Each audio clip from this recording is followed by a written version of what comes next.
Vous savez que dans ma vie, j'ai été grandement influencé par les frères des écoles chrétiennes.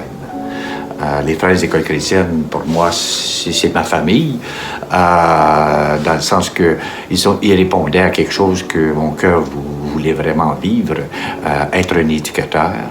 Et c'est une communauté religieuse d'éducateurs.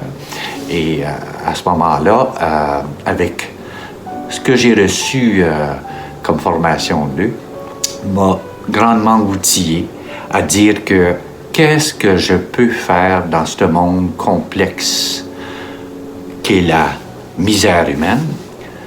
J'ai vite compris que c'était pas donner un bonbon sur le bord de la rue, ou bien c'était pas de construire une maison à maman qui, elle vit dans une cabane de tôle. C'était en grande partie par l'éducation. Et j'ai saisi les principes de base que quand quelqu'un est bien éduqué, toute sa vie change. Et voilà. Donc, les frères m'ont aidé à saisir des choses. J'ai eu l'occasion de voir des communautés religieuses, des frères qui avaient des écoles dans différentes parties du monde. Et c'est ce qui a confirmé chez moi un grand désir d'essayer de faire quelque chose. Maintenant, le but de tout ça, là, c'est que à 40 ans, j'avais assez vécu d'expérience que je me questionnais sans limite. D'abord, je cherchais Dieu. De chercher. Je suis retourné à l'Université Saint-Paul à Ottawa. À 40 ans, on dit qu'il y a une maturité intellectuelle qui s'installe, alors qu'à 40 ans, je me suis assis pour la première fois à l'université pendant 1 an et j'ai commencé à prendre mon expérience humaine et le côté théorique, essayer de saisir les choses, et je me suis inscrit à la maîtrise en missiologie. Mes professeurs de l'Université Saint-Paul, c'était des gens qui avaient fait des 30 ans en Inde, qui avaient pataugé un peu partout la planète, qui à quelque part, ne parlaient pas de leur expérience personnelle, mais qu'est-ce qu'ils ont perçu. Et ce grand mot-là qu'on appelle la missiologie. Et à 40 ans, j'ai saisi que la missiologie, c'était une science. C'est une science, ça a sa rigueur académique. Et puis, c'est ce qui m'a permis, à ce moment-là, d'aller un autre pas, un peu plus loin dans ma vie par rapport à ce que moi, je pouvais contribuer dans ce monde compliqué, le tiers-monde. Et je me demande, qu'est-ce que c'est la mission? D'abord, la mission,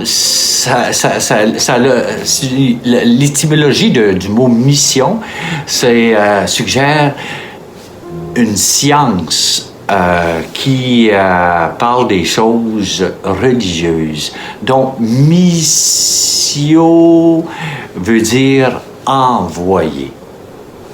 Missiologie, je suis envoyé. Parfait. Et il s'agit cependant pas simplement d'un envoi, mais d'accomplir une tâche.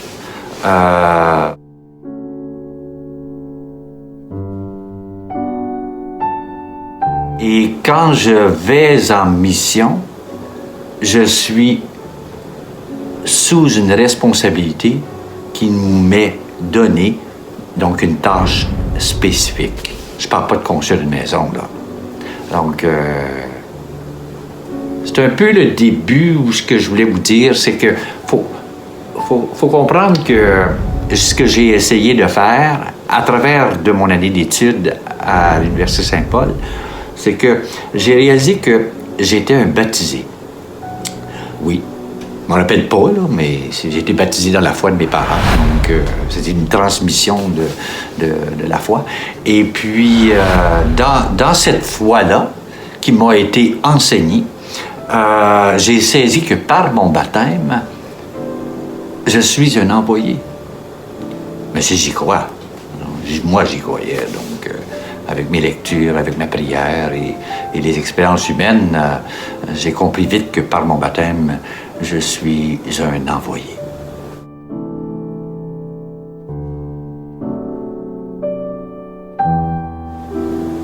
La missiologie a recours à de nombreuses sciences.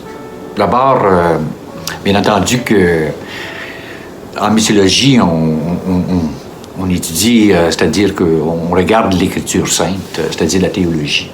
Et ses racines viennent de là. C'est-à-dire qu'il ne faut pas prendre la Bible à la lettre, l'interpréter comme des fondamentalistes, mais il y a un fondement spécifique.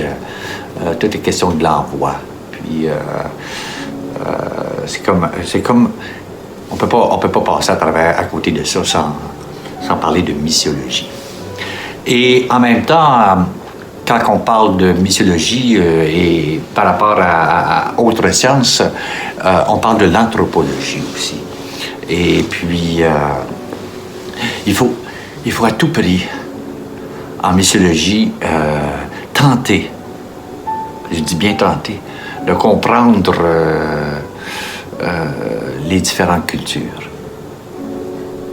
Ça, je me rappelle que quand je faisais des introductions à des groupes qui arrivaient à vivre une expérience missionnaire en République dominicaine, que je leur disais, ouais,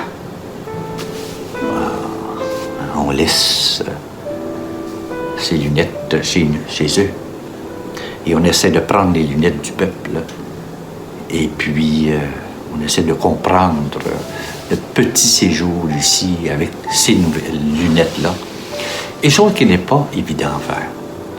Même moi, avec toutes mes années d'expérience, j'avais tendance à garder mes lunettes canadiennes pour comprendre le monde, comprendre la situation, comprendre pourquoi ils agissent comme ça, et etc. J'avais tendance à chialer un peu. Alors qu'en missiologie, on essaie de prendre les lunettes des gens du peuple. Donc, c'est pas donné à n'importe qui en passant qui a une capacité de faire ça. Mais on peut s'entraîner à le faire, mais il faut être quand même assez ouvert à un changement qui déstabilise tous tes repères, tout ce que tu as reçu comme éducation d'ailleurs. Alors que c'est une chose très importante par rapport à ce que je vous ai dit, c'est que la missiologie, c'est pas juste une affaire dans une bibliothèque, là, c'est que ça a besoin, il y a un système autour qui fait qu'on est capable, à ce moment-là, comprendre pourquoi je m'impliquerai dans un milieu tel quel, qui est, d'après moi, le tiers-monde.